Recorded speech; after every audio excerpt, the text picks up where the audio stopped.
नमस्कार दोस्तों, आप सभी का दिशा मित्र एजुकेशन में स्वागत है। अगर आप जनवरी 2023 में पीएफ का पासबुक खोल कर देखे होंगे या फिर अगर नहीं देखे हैं तो आप समझ लीजिए कि पीएफ के पासबुक में अब बहुत कुछ बदल गया है। अब पहले जैसे आपको नहीं दिखेगा।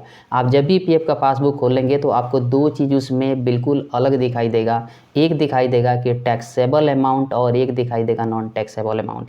यानी कहने का मतलब क्या अब सभी लोगों से पीएफ अमाउंट पे टीडीएस यानी टैक्स का डिडक्शन किया जाएगा? क्या अब सरकार आपके पीएफ अमाउंट पे टैक्स लेगी? तो आज के वीडियो में मैं आपको स्टेप बाय स्टेप सब कुछ बताऊंगा पीएफ के पासबुक में कि आपका जो पैसा पीएफ में कितना जमा हुआ है, आपके बिहाफ में कंपनी ने जो पीएफ अकाउंट में पैसा जमा किए वो कितनी जमा की है, या फिर जो आपके पीएफ में जो पेंशन का पैसा जमा है वो कितना है, और पीएफ का पैसा और पेंशन का पैसा टोटल आपके पीएफ बैलेंस कितना दिख रहा है। ये सब आपको स्टेप बाय स्टेप आज मैं बताने वाला हूँ और ये सब अभी आपको समझ में अब आ जाएगी। तो अब मैं यहाँ पे एक पासबुक खोल लिया हूँ आपको दिखाने के लिए। ये अब आपको बिल्कुल डिफरेंट दिख रहा होगा। यहाँ पे मैं आपको बताने वाला हूँ, यहाँ पे हर कॉलम मैं आपको समझाने वाला हूँ कि किस कॉलम का क्या मतलब है यहाँ पे।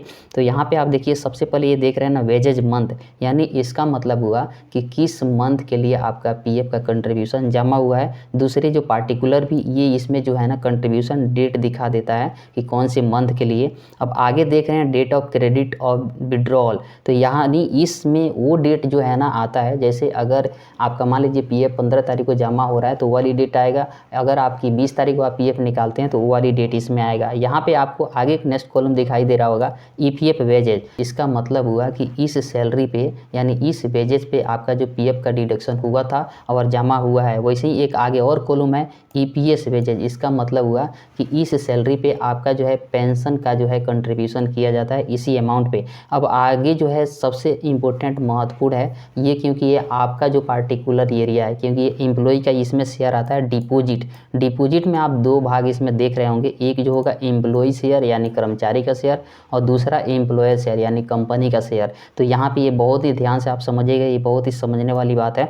अब यहाँ पे एम्प्लॉय का शेयर का मतलब जो आपकी सैलरी से पीएफ का डिडक्शन किया जाता है वो इस वाले कॉलम में जमा किया जाता है। तो यहाँ पे मंथली कंट्रीब्यूशन देखिए, यहाँ पे उदाहरण के लिए मार्च 2022 में यहाँ पे मंथली का मार्च 2022 के 1024 रुपये यहाँ पे जमा किया हुआ है। लेकिन अब आप आगे ये कॉलम देख रहे हैं नॉन टैक्सेबल और टैक्सेबल, ये क्या है? तो देखिए जो ये दो कॉलम है ना, cumulative balance for the year non taxable और टैक्सेबल, ये कॉलम देख करके आपको घबराना नहीं है, ये सभी लोग के लिए अप्लीकेबल नहीं है। लेकिन इस कॉलम में अगर टैक्सेबल यहाँ पे आ रहा है ना, जो जीरो दिखाई दे रहा है, अगर इसमें कोई भी अमाउंट आ जाता है, इसका मतलब है कि इस वाले अमाउंट पे अगर आपका पीएफ का पैसा जमा हुआ है तो इस पे टैक्स कटेगा, टीडीएस कटेगा, यानी सरकार आपके जो पीएफ बैलेंस पे टैक्स लेगी अगर इस वाले कॉलम में आता है। अब इस वाले कॉलम में जो है अमाउंट कब आएगा और कब टैक्स कटेगी, तो मैं बता दूं, अगर आपका अमाउंट अगर एक साल में अगर आपका पीएफ का बैलेंस 2.5 लाख से ज़्यादा अगर पीएफ जमा होता है, तो अगर 2.5 लाख से जो ज़्यादा होगा अमाउंट, मान लीजिए आपके जो अकाउंट में 3 लाख रुपया जो है जमा है, पीएफ अकाउंट में 3 लाख रुपया जमा है एक साल में,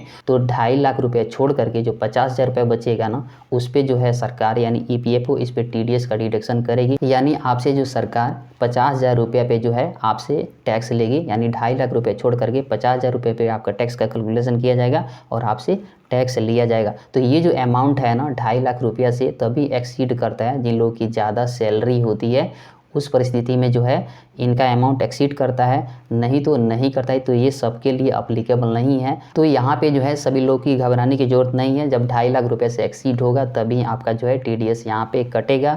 अगर थोड़ा बहुत एक्सीड भी करता है तो वो आपका इनकम टैक्स रिटर्न आप फाइल करेंगे तो उससे आपका रिफंड मिल जाएगा। अब आगे एक नेक्स्ट कॉलम है एम्प्लॉयर शेयर। इसका मतलब है कि आपके पीएफ अकाउंट में कंपनी जो है आपके बिहाफ में जो पैसा जमा करती है वो वाले इस कॉलम में दिखाई दे देगा। जैसे आप देखिए मार्च 2022 में 313 रुपया जो है कंपनी आपके पीएफ अकाउंट में जमा किए और 1024 रुपया आप किए हुए हैं। तो आप यहाँ पे कहेंगे कंपनी 313 रुपया क्यों की है, तो मैं बता दूं, बाकी जो रेस्ट अमाउंट बच रहा है वो वाला अमाउंट 711 रुपया हुआ, तो वो वाले आपके पेंशन फंड में जमा हो जाता है। तो वो भी जो है 1024 जमा की हुई है और आप भी 1024 जमा किए हुए हैं। तो जो बाकी अमाउंट है 711 वो पेंशन में जमा हो गया है। और पेंशन के अमाउंट आप देखिए, यहाँ पे मैं स्क्रॉल करके नीचे दिखा रहा हूँ, 33,580 रुपया है।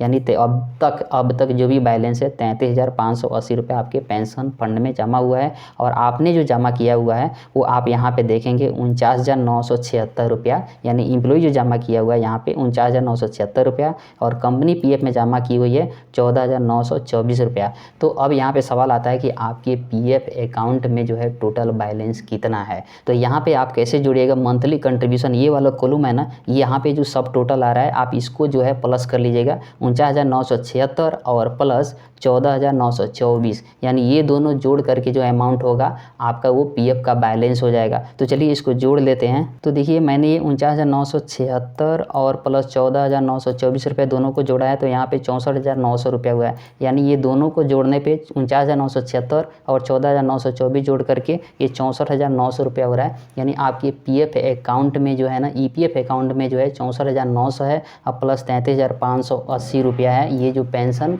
फंड में है, ये पेंशन फंड का पैसा आप तभी निकाल सकते हैं अगर आपका मान लीजिए कि 10 साल से कम नौकरी कर रहे हैं, तो आप जो ये पैसा आराम से इसे निकाल सकते हैं। नौकरी छोड़ने के बाद 2 महीना छोड़ने के बाद आप इस पैसे को विड्रॉल कर सकते हैं। अगर आप 10 साल से ज़्यादा कंटिन्यू कर जाते हैं तो आप ये वाला अमाउंट है 33,580 रुपया आप नहीं निकाल पाएंगे, अमाउंट और बढ़ जाएगी और ये पैसा आपके पेंशन में कन्वर्ट हो जाएगा। तो चलिए आशा करते हैं कि पीएफ का पासबुक अब आपको कैसे रीड करना है और जो 2023 में जो चेंजेज आई है वो सब आपने देख लिया और आप समझ भी गए होंगे। तो चलिए अब मिलते हैं अगले कोई ऐसे ही वीडियो में, तब तक के लिए नमस्कार और बाय।